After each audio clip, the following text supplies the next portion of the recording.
원래 4번의 시간에 걸쳐서 창조, 과학, 재림이라는 주제를 가지고 세미나를 계속 진행했습니다.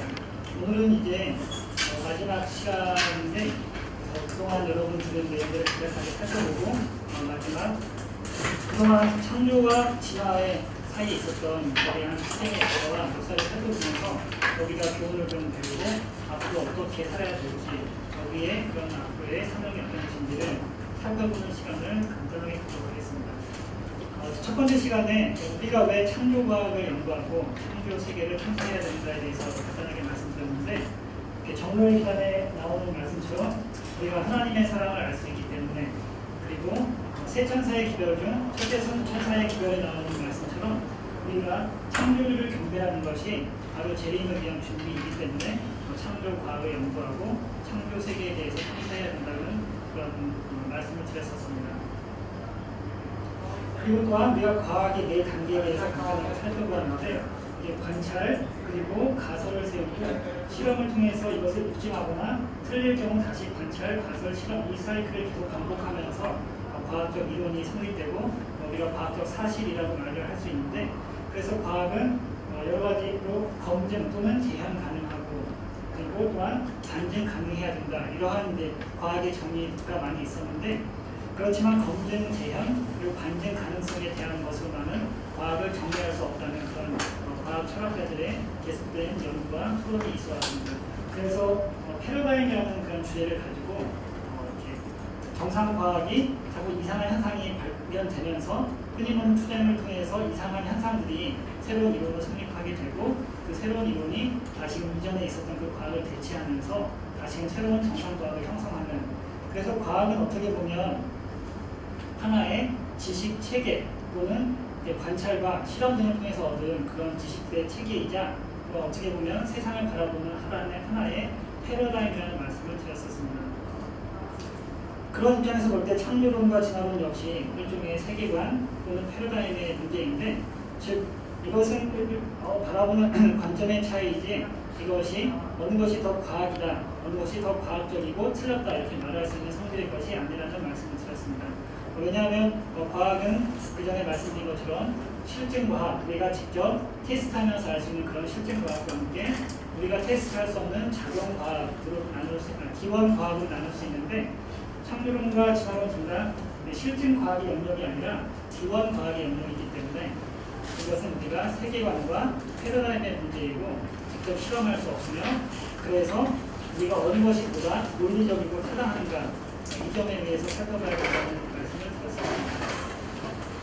그렇다면 왜 사람들이 진화론은 더 과학적이라고 생각을 하고 그렇게 알고 있을까요? 진화론이 과연 더 과학적일까요? 때로는 그렇습니다. 왜냐하면 이 진화론의 뿌리는 자연주의라는 것의 뿌리를 두고 있는데 그러니까 자연주의, 우리가 경험하고 테스트하면서 알 수 있는 검증되는 것만 받아들이는 그런 자연주의 과학과 철학의 기반을 두었기 때문에 그래서 그런 입장에서 볼 때는 진화론은 끊임없이 가설을 설정하고 검증하고 틀리면 아니면 말고 새로운 가설을 설정하고 다시 테스트해서 틀리면 아니면 말고 또 다른 가설을 설정하고 그렇기 때문에 이 과학적인 이 앞에 말씀드린 이 과학 행위의 방법에 진화론은 매우 쉽게 따라서 연구될 수가 있습니다. 그래서 진화론이 더 과학적으로 보이는 것인데 근데 여러분들 공상과학 소설은 굉장히 어떻게 보면 일반 소설에 비해서 과학적이죠.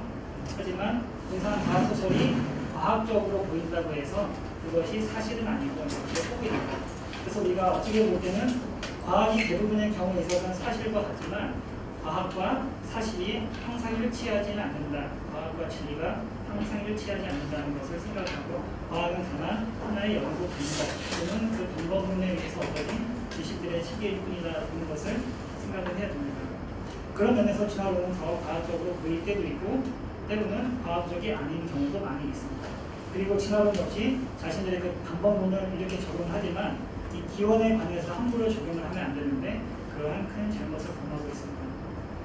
그런 면에서 진화론의 문제점들이 여러 가지가 있는데 우연으로 일어나기에는 우리 지구상의 모든 생명 현상과 이 지구와 우주의 그런 기원과 현상들이 확률적으로 너무 낮고 또 진화론에서는 유추를 과학자 사회에서는 이제 서제스트 제시한다는 것과 증명한다, demonstration 또는 show 이 말을 굉장히 칼같이 구분해야 되는데 진화론자들의 잘못은 유추를 서제스트 한다고 얘기하지 않고 데몬스트레이션으로 많이 부약을 시켜서 평가를 합니다. 유추는 그럴 가능성을 제시하고 더 그럴싸하게 만들지만 절대로 유추에 의거해서 이것이 그렇게 됐다고 말할 수 없고 그것은 과학적으로 치명적인 실수입니다. 또한 진화론의 다른 문제점은 순환 논리를 들 수 있고 또한 필요 조건과 충분 조건을 헷갈려서 이것을 이렇게 반대로 섞어 쓰는 것들이 있고 진화론의 가장 큰 난제는 이타심. 진화론은 치열한 적자성 생존을 통해서 보다 자신에게 유리한 쪽으로 쟁취해 나가는 학문인데 그렇게 세상을 설명하는데 우리가 보이는 이타심들, 개인적 이타심 또는 개인을 넘어선 집단의 이타심은 진화론으로 절대로 설명할 수 없는 그런 하나의 어려운 난제이죠. 이와 같은 진화론의 문제점들이 있지만 그래도 신앙을 하면서 진화론이 보다 과학적이라고 생각하는 사람들이 유신론적 진화론을 주장을 하고 있었는데 유신론적 진화론은 하나님이 제일 처음에 생명을 창조하셨고 이 생명이 하나님의 그런 인도하심에 따라서 진화되어서 발전되어 왔다. 창세기 1장 하나님의 천지 창조는 말 그대로 7일 동안 만드신 것이 아니라 여섯 동안 그리고 안식일까지 7일 동안 만드신 것이 아니라 지질학적으로 엄청난 그런 기간을 비유적으로 표현하는 것이라는 그런 주장인데 그 잘못된 점들도 간단히 살펴보았었습니다. 만약에 아담의 범죄 이전에 오랜 기간 동안 강포하고 정말 무질서하고 무서운 사망이 난무하는 그런 생태계가 있었다면 그것이 과연 우리 하나님이 과연 사랑의 하나님이라고 스스로 주장을 하실 수 있으실까요? 그리고 그렇게 거의 40억, 50억 년에 걸친 정말 무서운 세대 뒤에 뒤늦게 2000년 전에 오셔서 딸랑 2000년 전에 사람을 구원하는 예수님이라면 과연 그 십자가가 의미가 있을까요? 성경에서는 창세기 1장에 하나님이 매 생명을 창조하실 때마다 종류대로 창조하셨다고 쓰여 있습니다. 제가 이렇게 세보니까 총 10번에 해당되더라고요. 식물을 창조하실 때, 동물을 창조하실 때, 심지어 기는 것을 창조하실 때, 새를 창조하실 때 하나님은 진화를 예방하기 위해서 성경에 종류대로라는 말을 10번이나 쓰셨습니다. 그리고 창세기 1장에 나오는 창조의 순서와 진화의 순서가 불일치하다는 것을 보여주셨고요. 창세기 1장의 날은 그 쓰인 방법에 의해서 오랜 기간이 아니라 24시간을 가리키는 말과 동일한 문법적 표현으로 쓰여 있고 가장 중요한 것은 안식일. 하나님이 만약에 그 6일 동안의 창조가 40억, 50억 년에 걸친 날이었다면 과연 제7일 24시간을 지금도 또한 출애굽 당시 이스라엘 사람들에게 그리고 에스겔이나 예수님 당시의 이스라엘 사람들에게 과연 안식일을 지키라고 말씀을 하실 수 있었을까요? 또한 마지막으로 창조가 40억, 50억 년이 걸렸으면 그런 예수님이 세상에 오셔서 재창조하실 때 재창조 역시 수십억 년이 소요되어야 한다면 과연 우리가 그것을 기다릴 수 있을까요? 아니면 그것이 과연 우리에게 무슨 도움이 될까요? 이런 면에서 유신론적 진화론 역시 커다란 문제점을 가지고 있고 그래서 우리가 하나님의 창조를 믿고 받아들이고 연구할 때 이것은 또한 우리의 정체성인 안식 신앙이 되는 것이면서 동시에 재림 신앙이 되는 것이고 그래서 우리가 하나님의 창조를 믿는 일은 재림을 준비하는 일이 되는 것입니다. 또한 창조과학의 한계에 대해서 간단하게 말씀드렸었는데 우리가 아무리 하나님을 믿고 하나님의 창조를 믿는다고 하지만 창조과학은 무조건 100% 무조건 과학이고 이렇게 말하는 것은 또한 과학자들에게 반발만 초래하고 위험성이 있습니다.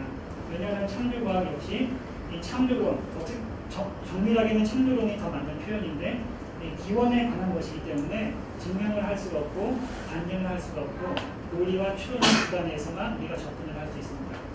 노함수의 증거들은 우리가 실험적으로 때로는 테스트할 수 있지만 하나님이 창조하신 그런 하나하나의 방법들은 우리가 증명을 할 수는 없습니다. 그리고 또한 인간의 이해 범주를 벗어나기 때문에 우리가 함부로 추론하거나 접근하기가 어렵고 과학적 방법론을 사용하기 어려울 때가 많습니다. 하지만 과학적으로 이해하려는 노력은 굉장히 중요하고 굉장히 우리 신앙에 도움이 되는 것이면서 신의 존재만 인정하면 창조론이 과학적으로 또한 사실적으로 보다 타당하고 보다 논리적이라는 것을 말씀드렸었습니다. 그리고 두 번째 시간은 상당히 좀 어려웠던 시간이었는데요. 흔적 기관, 그리고 우리 신체 속에 있는 그런 기관, 큰 기관으로서의 흔적 기관과 함께 또한 세포 속에 유전자에 있는 그런 정크 DNA, 세포 속의 흔적 기관에 대해서 말씀을 드렸고, 흔적 기관이 원래는 기능이 없는 것이 아니라 정말 하나님이 모든 것을 선하게 창조하신 대로 흔적 기관이나 이런 정크 DNA였던 것들에도 다 기능이 있고 소중한 그 역할이 있다는 것을 말씀드렸었습니다. 그리고 3만 개의 유전자 속에 있는 불과 몇백 개의 유전자를 가지고 10억 개 가까운 항체를 만들 수 있는 방법, 이것은 진화론적으로는 도저히 불가능하고 창조론적으로 설계가 돼서 조합이 될 때만 이 항체를 형성할 수 있다는, 우리 몸을 방어할 수 있는 기전이 있다는 것을 말씀드렸었고요. 우리 몸 속에는 이렇게 세포 내에 많은 종류의 자극을 서로 이렇게 전달하는 과정이 있고, 그것을 다르게 이렇게 다음 신호로 옮길 수 있는 그런 신호 전달 체계들이 있는데, 이런 것들이 굉장히 많은 자극을 굉장히 많은 아웃풋으로 연결을 할 때 일종의 오케스트라처럼 오케스트레이션 되고 코오디네이션 되는데, 이것은 진화론적으로 설명할 수 없다는 점을 말씀드렸었습니다. 그리고 환원할 수 없는 복잡성, 편물하는 것을 통해서 우리가 있으려면 다 처음부터 있어야지 중간에 하나가 생기고 하나가 추가되고 이렇게 되면서 우리 몸속에 기능이 생성될 수 있는 것이 아니라 처음부터 있으려면 다 있고 없으려면 없고, 그래서 지적인 설계자의 개입이 있을 수밖에 없는 그런 증거들에 대해서 살펴보았고, 또한 복잡 특수 정보라는 굉장히 확률적으로 낮은 그런 사건이지만 그런 것에 중요한 의미가 들어갈 때 그것은 또한 지적인 그런 누군가의 개입이 있었던 증거로 볼 수 있다. 이런 점에 대해서 살펴보았습니다. 세 번째 시간은 방금 전에 우리 최종걸 교수님께서 간단하게 말씀해 주셨는데, 고생물학, 아까 LG 이런 거 얘기하셨었죠? LG가 돌을 만드는데 진화론자들은 몇십억 년이 또는 몇만 년 걸려서 생길 거를 단지 100년 만에 사람 키에 한 두세 배 되는 그런 커다란 방식이 만들어졌었고요. 그리고 그랜드 캐년, 그리고 마니먼트 밸리 이런 데 지침을 통해서 진화론이 말하는 것처럼 오랜 시간에 걸쳐 서서히 쌓인 그런 것이 아니라 격변에 의해서, 홍수에 의해서 급격하게 그런 지침들이 형성되었다는 것을 말씀해 주셨습니다. 이렇게 보면 우리는 창조론이 보다 타당하다는 점이 많다는 것을 알 수 있는데, 그럼에도 불구하고 창조와 진화는 계속된 논쟁을 겪으면서 하나의 그런 패턴을 보여주고 있고, 그것을 통해서 우리가 교훈을 얻고 우리가 앞으로 어떻게 살아야 될지에 대해서 알 수 있기 때문에 오늘은 그 점에 대해서 간단하게 살펴보겠습니다.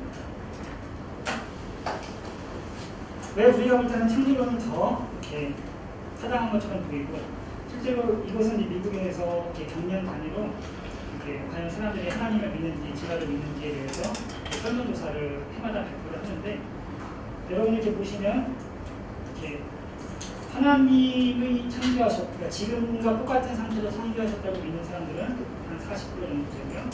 하나님이 사람을 창조하셨는데, 이 사람이 이제 창조를 하셨는데 이게 점점 이렇게 진화되게 하셨다, 그래서 유신론적 진화론을 믿는 사람들이 한 38% 정도 되고, 완전히 하나님은 없고 진화만 되었다 믿는 사람들이 16% 정도 있습니다.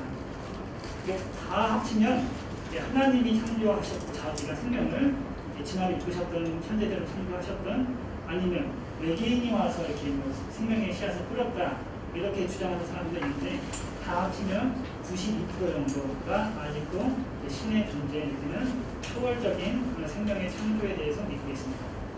그런데 하나님이 창조하셨다는 것을 이렇게 믿는 것이 고등학교만 졸업한 저학년층에서는 아직은 많이 높은데, 고학년 쪽으로 갈수록 점점 급격하게 낮아지는 것을 볼 수 있습니다. 그리고 나이가 좀 드신 분들에서는 아직도 상당수가 하나님이 창조하신 것을 믿고 있는데, 젊은 사람으로 갈수록 하나님이 창조하신 게 아니라 진화론이 더 옳다고 믿고 있는 것을 볼 수 있습니다. 그리고 우리 교과서를 보면 공립학교에 나오는 교과서에는 다 진화론만 나와 있지 창조론이 나와 있는 경우가 없습니다. 왜 그런 현상이 발생되었을까요?